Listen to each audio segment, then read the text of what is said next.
friends, how are you? Welcome in this channel. Last व्हिडिओमध्ये आपण superposition of waves ह्या chapter मधील superposition of waves हा topic सुरू केलेला होता. आज आपण ह्या व्हिडिओमध्ये सुपरपोजिशन ऑफ वेव्स ह्या टॉपिक मधील रिझल्टंट अँप्लिट्यूड आपल्याला फाइंड आउट करायची आहे. त्याचप्रमाणे रिझल्टंट अँप्लिट्यूडच्या स्पेशल केसेस देखील आपण स्टडी करणार आहोत. But before to start this, let us revise what we have learned in last video.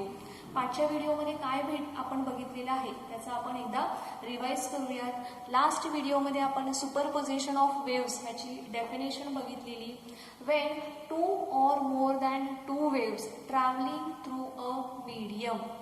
When two or more than two waves traveling through a medium passing through a common point. ज्या वेळेस दोन किंवा दोनपेक्षा जास्त waves medium मधून pass होतील आणि ह्या वेव्स एका कॉमन पॉइंट मधून पास होतील त्यावेळेस each wave produces its own displacement.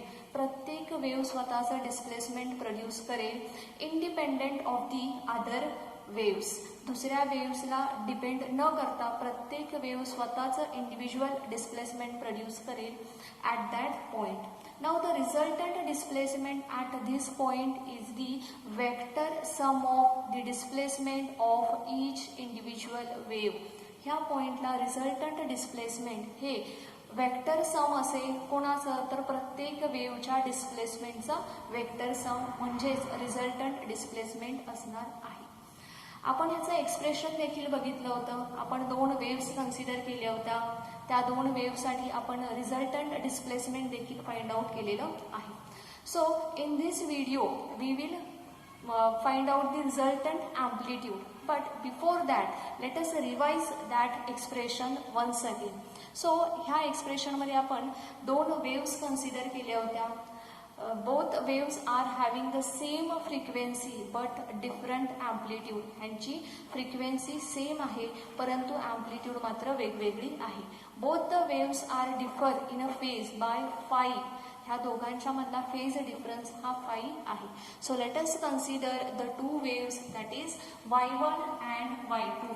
So y1 is equals to a1 sine of omega t. y2 is equals to a2 sine of omega t plus phi, right, where phi is the phase difference between these two waves. When these two waves passes through a common point, each wave produces its own displacement and the resultant displacement is the vector sum of displacement of each wave. So by the principle of superposition of waves, the displacement at x equals to 0 is given as y is equals to y1 plus y2. Okay. Now let us put the values in this equation. y1 ची value आहे a1 sin of omega t. y2 ची value आहे a2 sin of omega t plus phi.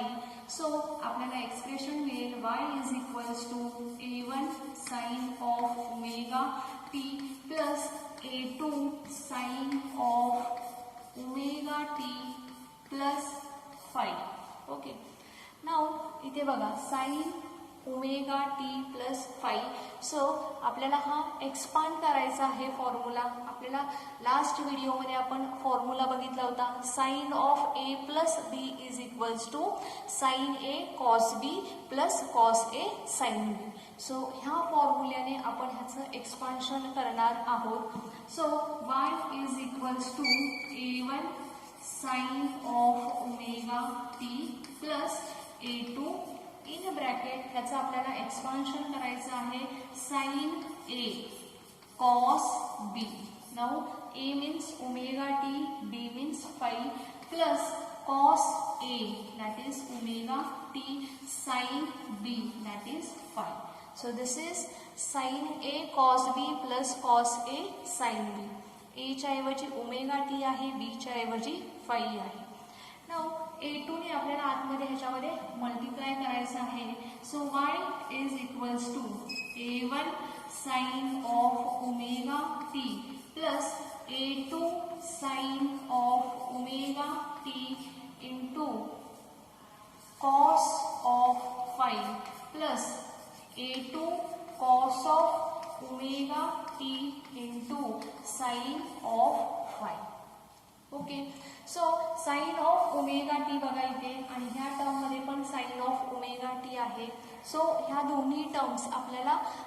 दोन्ही टर्म्समधून आपण sine omega t ही जी term आहे ती कॉमन आपण बाहेर काढू शकतो. सो आपल्याला मिळेल y is equals to sine omega t. जर का आपण कॉमन काढला तर ब्रॅकेटमध्ये आपल्याला भेटेल A1 plus A2. Sine omega T common बाहेर काढणार आहे. सो इथे शिल्लक राहील cos of phi. So cos of phi into common आहे sine of omega T plus. Okay, sine omega T आपण कॉमन बाहेर काढलेला आहे.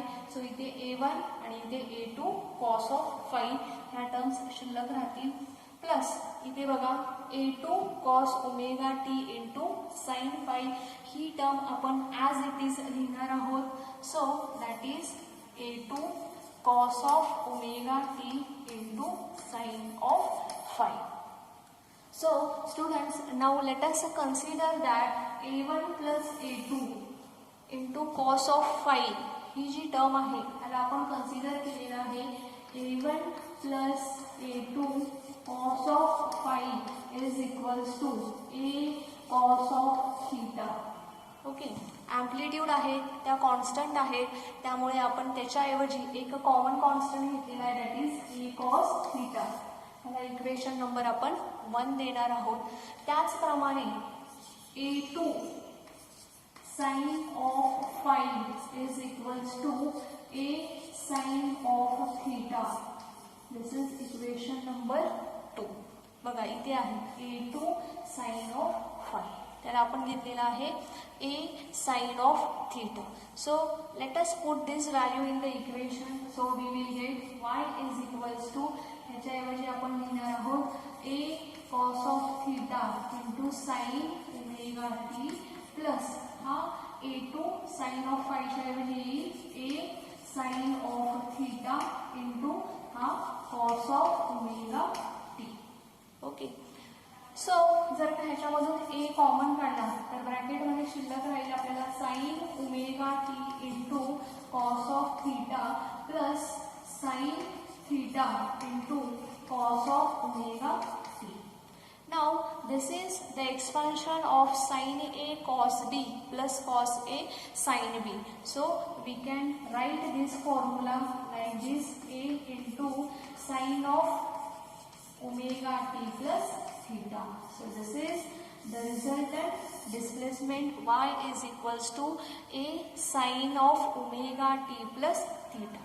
हा भाग आपण लास्ट लेक्चरमध्ये बघितलेला आहे. आजच्या लेक्चरमध्ये आपल्याला ह्या एक्सप्रेशनमधील हा जो रिझल्टंट ॲम्प्लिट्यूड आहे ह्या रिझल्टंट ॲम्प्लिट्यूडसाठी आपल्याला एक्सप्रेशन फाइंड आउट करायचं आहे. त्याचप्रमाणे ह्या रिझल्टंट ॲम्प्लिट्यूडच्या ज्या स्पेशल केसेस आहेत त्या देखील आपल्याला बघायच्या आहेत. Now for this special cases we require these two equations. आपल्याला ही A ची व्हॅल्यू फाइंड आउट काढण्यासाठी आपल्याला ह्या दोन इक्वेशनची उपयोग करावा लागणार आहे. That's why we have derived this. So let us start to find out the expression for the resultant amplitude which is A.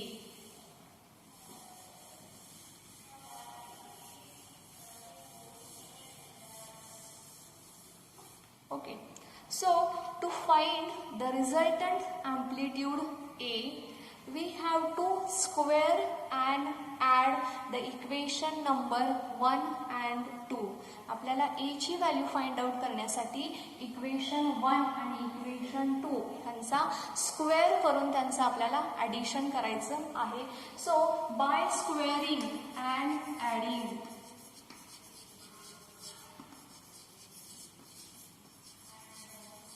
by squaring and adding equation 1 and 2.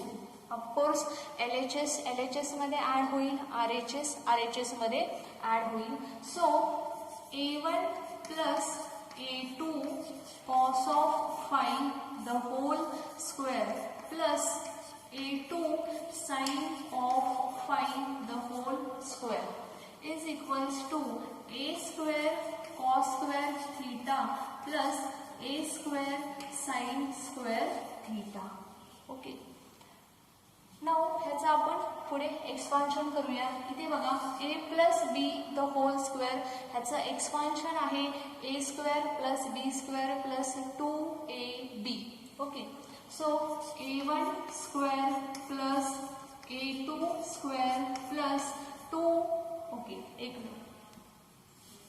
Now a2 square बरोबर कॉसचा पण आपल्याला square घ्यायचा आहे बघा, cos square of 5. Okay, so plus 2a1 a2 cos of 5 plus ह्या टर्मचा square येईल, that is a2 square sine of square 5 equal to. आता ह्याच्यामधून हा जो a आहे तो जर का आपण a कॉमन जर का घेतला तर ब्रॅकेटमध्ये शिल्लक राहील cos square theta plus sine square theta which is equals to 1.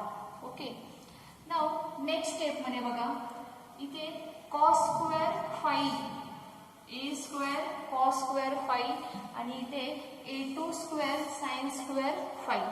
So ह्याच्यामध्ये आपण a2 स्क्वेअरला आपण कॉमन घेऊया.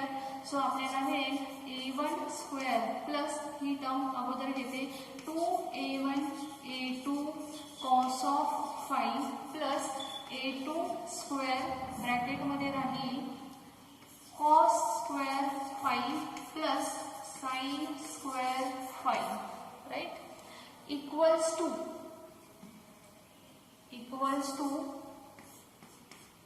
now a square into this one, that is equals to a square.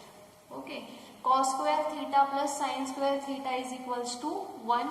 त्यामुळे मग a square into 1 होईल, that is equals to a square. Now this is बघा, okay, cos square theta plus sin square theta, that is also equals to 1. So in next step we will get a1 square plus 2a1 a2 cos of 5 plus a2 square into हा 1 होईल, that is equals to a square. So आपल्याला a square is equals to मिळालेला आहे a1 square plus 2a1 a2 cos of 5 plus a2 square. So to find the value of a, take the square root on both side. दोन्ही बाजूंचा square route आपल्याला घ्यायचा आहे. So by taking square root on both side we will get a is equals to under root मध्ये बघा a1 square plus a2 square plus 2a1 a2 cos of 5. So this is the expression for the resultant amplitude A. Resultant amplitude A साठीचं हे expression आहे. A is equals to under root a1 square plus a2 square plus 2a1 a2 cos of 5. Okay, so students let us revise this expression. आपण बघा last एक्सप्रेशनमध्ये हे consider केलेलं होतं a1 plus a2 cos of 5 is equals to a cos of theta, a2 sin of 5 is equals to a sin of theta. To find the resultant amplitude, ह्या दोन्ही इक्वेशनचा square करायचा आहे आणि त्यांचं ॲडिशन करायचं आहे. So by squaring and adding बघा आपल्याला हे असं एक्सप्रेशन मिळालेलं आहे a1 plus a2 cos 5 the whole square plus a2 sin 5 the whole square is equals to a square cos square theta plus a square sin square theta. Now ह्याच्यामध्ये a square common काढलेला आहे. So cos square theta plus sine square theta into a square होईल. इथे ह्याचं expansion केलेलं आहे बघा a1 square plus a2 square cos square 5 plus 2a1 a2 cos of 5 plus ह्याचा square a2 square into sine square 5. Now ह्याच्यामध्ये आपण cos square theta plus sine square theta equals to 1 आहे. सो या वरच्या एक्सप्रेशनमध्ये देखील आपण a2 स्क्वेअरला कॉमन काढलेला आहे. सो ब्रॅकेटमध्ये आपल्याला भेटेल cos square 5 plus sine square 5 which is equals to 1. So in last we get a square is equals to a1 square plus 2a1 a2 cos of 5 plus a2 square. By taking square root on both sides we get a is equals to under root a1 square plus a2 square plus 2a1 a2 cos of 5. So this is the resultant amplitude. Okay, so students, now we have to find out the special, we have to study the special cases of the resultant amplitude.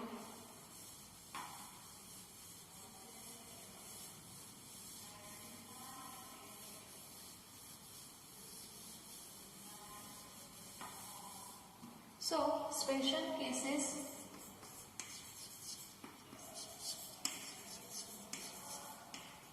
case 1, when phi is equals to 0. Case 1, when phi is equals to 0, that means both the waves are in phase. Waves are in phase. Both the waves are in phase. So phi is equals to 0. ज्यावेळेस असेल त्यावेळेस त्या दोनही waves ह्या in phase असतील. Now amplitude A is equals to under root a1 square plus a2 square plus 2a1 a2 into cos of 5 च्या ऐवजी काय येईल cos of 0. Now we know that cos of 0 is equals to 1. Cos of 0 is equals to 1. So we will get a1 square plus a2 square plus 2a1 a2. Okay, why? Because cos 0 is equals to 1. So a1 square plus a2 square plus 2a1 a2, that means it is the expansion of a1 plus a2 the whole square. that's a expansion आहे. So square root मध्ये square आहे. So resultant amplitude A is equals to a1 plus a2. Okay, so when the phase difference is 0, that time the amplitude is equals to the sum of amplitude of the two waves. दोन्ही वेव्हच्या amplitude ची ही addition आहे. Now when amplitudes are same, that is a1 equals to a2 असेल त्यावेळेस resultant amplitude A is equals to काय असेल? This is a1 plus a1, that is equals to 2a1. Okay, so this is about the when phase difference is 0.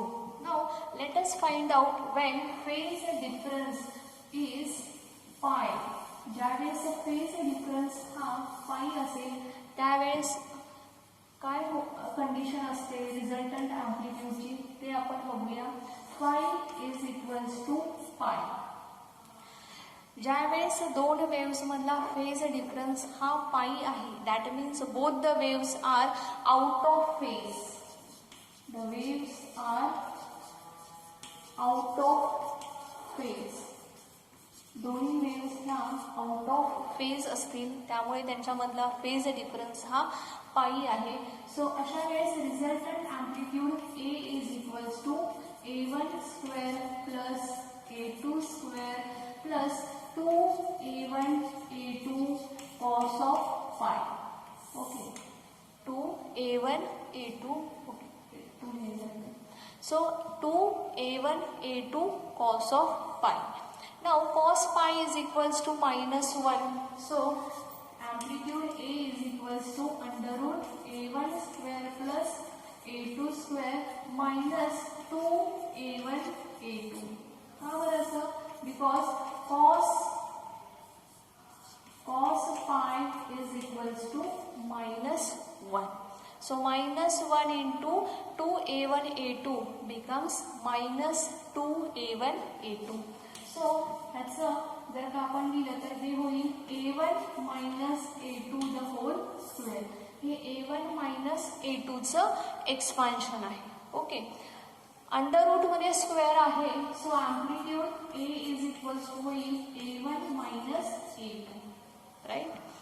Now when A1 is equals to A2 असेल त्यावेळेस A is equals to काय होईल A1 minus A1 which is equals to 0. Okay, so this is the minimum amplitude and this is the maximum amplitude. That means ह्याच्यावरून आपण असं conclusion काढू शकतो की when both the waves are in phase, ज्यावेळेस दोनही वेव्स ह्या in phase असतील त्यावेळेस रिझल्टंट अँप्लिट्यूड ही मॅक्सिमम असते, because A is equals to A1 plus A2. So this amplitude is the maximum amplitude, right? Now when waves are out of phase, ज्यावेळेस दोनही waves ह्या out of phase असतील त्यावेळेस amplitude ही minimum असेल and which is equals to A1 minus A2, right? Now intensity, we will talk about the intensity. The intensity is directly proportional to the square of the amplitude. Intensity is directly proportional to the square of the amplitude. Now the maximum intensity is directly proportional to the square of the maximum amplitude. Okay, maximum intensity is directly proportional to the square of the maximum amplitude. Also minimum intensity is directly proportional to the square of the minimum amplitude. Minimum intensity is directly proportional to the square of the minimum amplitude. And we know that maximum amplitude म्हणजे काय आहे तर A1 plus A2 whole square जसं असेल. Minimum amplitude म्हणजे A1 minus A2. So इथे square आहे त्यामुळे मग त्याचा देखील आपल्याला स्क्वेअर घ्यायचा आहे. That means maximum intensity is directly proportional to the A1 plus A2 the whole square. Minimum intensity is directly proportional to the A1 minus A2 the whole square. Also from this we can conclude that the intensity is maximum. Intensity is maximum when amplitude is maximum, which is equals to A1 plus A2. Intensity is minimum when the amplitude is minimum, which is equals to A1 minus A2. So students, let us revise these special cases in short. आपल्याला दोन special cases आहेत when phase difference phi is equals to 0 and phase difference phi is equals to pi. Now when phi is equals to 0, that means both the waves are in a phase, and phi is equals to pi, that means both the waves are out of phase. Okay, so phi ची value आधी ते put केलेली आहे फॉर्म्युल्यामध्ये A1 square plus A2 square plus 2A1 A2 cos 0. Now cos 0 is equals to 1, so we will get under root A1 square plus A2 square plus 2A1 A2, which is the expansion of A1 plus A2 the whole square. So we get the resultant amplitude as A1 plus A2. Now when A1 equals to A2 असेल त्यावेळेस resultant amplitude A is equals to असेल 2A1. When phi is equals to pi, that means both the waves are out of phase असतील त्यावेळेस A is equals to under root A1 square plus A2 square plus 2A1 A2 cos of pi. Cos of pi is equals to -1, so we will get under root A1 square plus A2 square minus 2A1 A2, which is the expansion of A1 minus A2 the whole square. So we will get the resultant amplitude A is equals to A1 minus A2. When A1 equals to A2, we get the amplitude as a 0. So this is the minimum amplitude when both the waves are having the same amplitude. त्याच्यानंतर आपण इंटेन्सिटीसाठी ह्या special cases बघितलेले आहेत. The maximum intensity is directly proportional to the square of the maximum amplitude which is equals to A1 plus A2. Minimum intensity is directly proportional to the square of the minimum amplitude.